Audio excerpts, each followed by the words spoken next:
Sometimes you want code to execute only if a certain condition is true. So as in other languages, we can use an if statement. You provide a condition to check, then a block of code to execute if that condition is true. So if we want to print something if the weather is sunny, then we check if the weather is sunny and then print something within 2 curly braces. You can also use an else statement and provide a block of code to execute if the condition is false. And you can use an if-else statement if you will have more conditions. When I say block of code, I just mean code that is in between curly braces.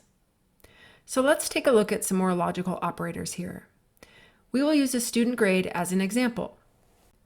Let's say we want to congratulate a student who receives an A. We would just check if the grade is greater than or equal to 90, then print something nice to the screen. Great job. And we could add an else statement for all other conditions. So let's do that. But let's shoot a little lower and just make sure they passed.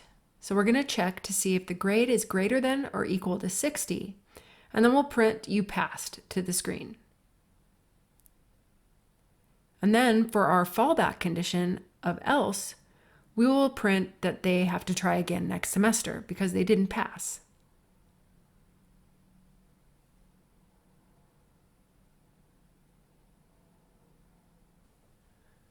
You can use Swift to evaluate as many conditions as you want. So if we have a few different conditions that could be true in order to execute some code, we can use an OR statement, which is represented by 2 pipe symbols. So let's say we want to see if a student is close to passing. This is one way to do it.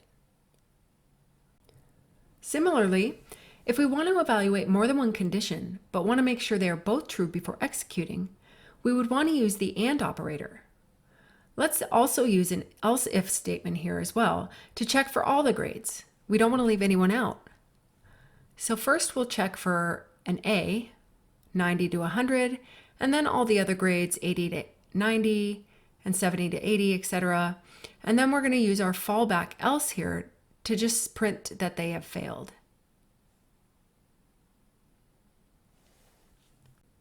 So this looks pretty gross, right? We could use a switch statement here to make this look nicer. And the syntax is pretty easy. Xcode actually gives us an autocomplete suggestion for a switch statement. Since we are using the grade variable to switch on, all we have to do is enter that there, and then for our first case statement, 90 through 100, we will print out you have an A. And then for the rest of our case statements, follows a similar pattern, 80 to 89, 70 to 79, etc. And the last thing we have here is our default, if I can get that, okay, our default of you failed.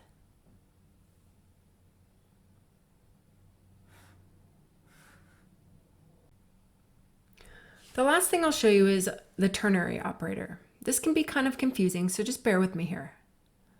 Let's say we're making a card game and we're comparing 2 cards.